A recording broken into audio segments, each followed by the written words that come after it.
रास्ता, चारों तरफ सिर्फ पेड़ पौधे और कोहरा। मेघना उनके बीच अकेली खड़ी थी। कोई है क्या? यहाँ कोई है? उसने कुछ कदम आगे बढ़ाए। उसके सवाल का कोई जवाब तो उसे नहीं मिला, लेकिन कुछ टपकने की टप टप की आवाज अब उससे बराबर आ रही थी। मैं यहाँ क्या कर रही हूँ? कौन लाया है मुझे यहाँ पर? वो खुद को वहां पाकर बहुत परेशान थी। तभी उसने देखा कि कोई चीज उड़ती हुई उसी की तरफ आ रही है। वो उसे हैरानी से देखने लगी। पास आने पर पता चला कि वो कोई विशालकाय भयानक पक्षी था। आह, बचाओ! मेघना उससे बुरी तरह से डरकर भागने लगी और वो उसका पीछा कर रहा था। मेघना ने उसे पीछे पलट कर देखा तो वो उसको पकड़ने ही वाला था, लेकिन तभी मेघना एक पेड़ से टकराई।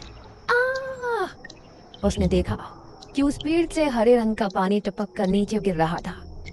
मेघना उस हरे पानी को गौर से देख रही थी। तभी अरे ओ मेघना, उठ जा यार, कब तक सोएगी? मेघना आंखें मलते हुए नींद से जागी। उसने देखा कि सुबह के 9 बज चुके थे। ओह शिट, हम तो लेट हो गए। तूने मुझे उठाया क्यों नहीं? मेघना अपनी एक पार्टनर ऋषिता के साथ दिल्ली में रह रही थी, जहां वो एक लैब में काम किया करती थी।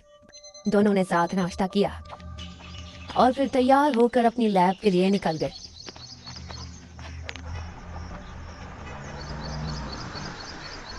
तेरा ऑमलेट खा खा कर मेरा पेट खराब हो चुका है। रोजाना कच्चा ही बनाकर दे देती है। शुक्र मना कि कच्चा भी खाने को मिल तो रहा है। तेरे भरोसे रहेंगी तो वो भी नहीं मिलने वाला। सोकर ही 9 बजे उठती है।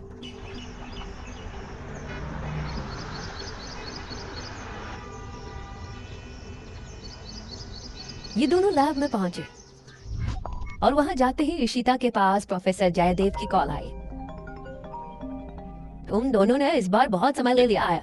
जो एंटीडोट बनाने का काम तुमको दिया था वो पूरा करोगे या नहीं? प्रोफेसर साहब, बस ये समझ लीजिए कि काम होने ही वाला है। आप हमें 3 दिन का समय और दीजिए। ये कहकर उसने कॉल काट दिया। तो इतने दिनों से प्रोफेसर को घुमा रही है, आखिर तो ये एंटीडोट तैयार करेगी कैसे? ये सुनकर ईशिता ने एक किताब निकाली।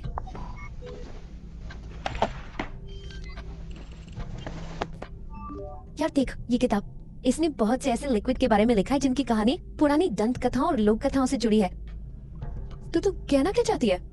मुझे इस किताब में बहुत ही अनोखे लिक्विड के बारे में पता चला है जिसे मृत्युंजय अमृत कहते हैं।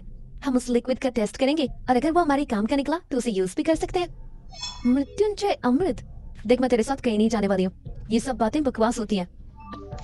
अरे देख तो सही, इस पेड़ से हर पूर्णमासी की रात ये हरा लिक्विड टपकता है।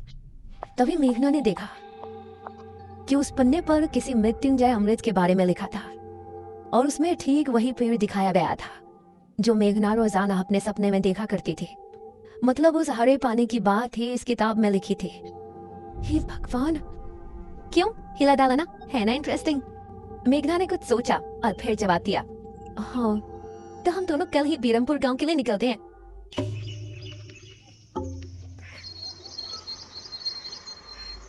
ये दोनों अगली सुबह ही बस से बेरमपुर के लिए निकल गए।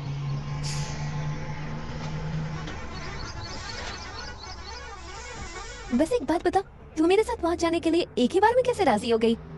मेघना ने सच को छिपाते हुए कहा। ऐसी अनोखी चीज देखने के बाद भला कौन नहीं होगा जो इसको देखना नहीं चाहेगा?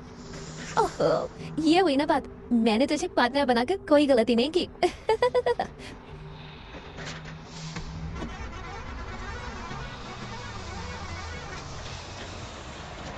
ये दोनों 5 घंटे के सफर के बाद एक जगह उतरे।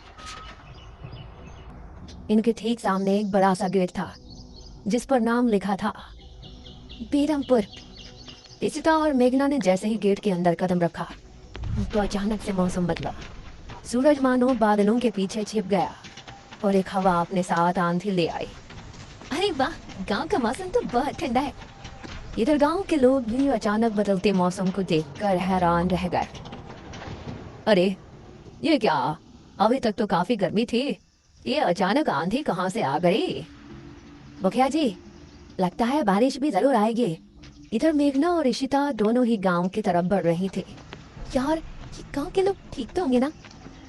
गांव के लोग तो ठीक ही होते हैं, अजीब तो हम शहर वाले होते हैं। ये बात तो तूने बिल्कुल पते की कही।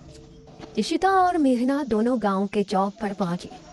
वहां एक कुआं भी था और वही मुखिया भी 2 आदमियों के साथ खड़ा था। अरे बच्चियों, तुम दोनों कौन हो?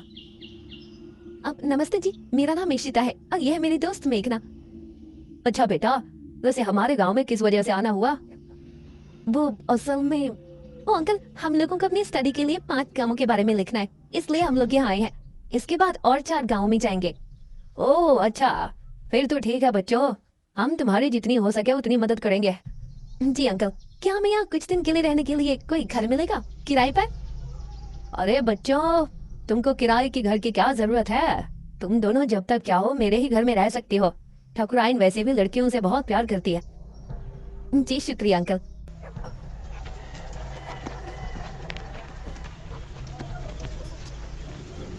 मुखिया इशिता और मेघना को अपने घर ले आया। तभी घर के मंदिर में जल रहा दीपक बुझ गया। अजी सुनती हो ठकुराइन? जी आई। ठकुराइन कमरे से बाहर आई। नमस्ते आंटी। नमस्ते बेटा। ओ जी, ये प्यारी प्यारी बच्चियां कौन है? ये दोनों शहर से अपनी पढ़ाई के सिलसिले में आई हैं। हमारे गांव के बारे में लिखना चाहती हैं। वो क्या होता है रे, वो रिसर्च रिसर्च करने आई हैं।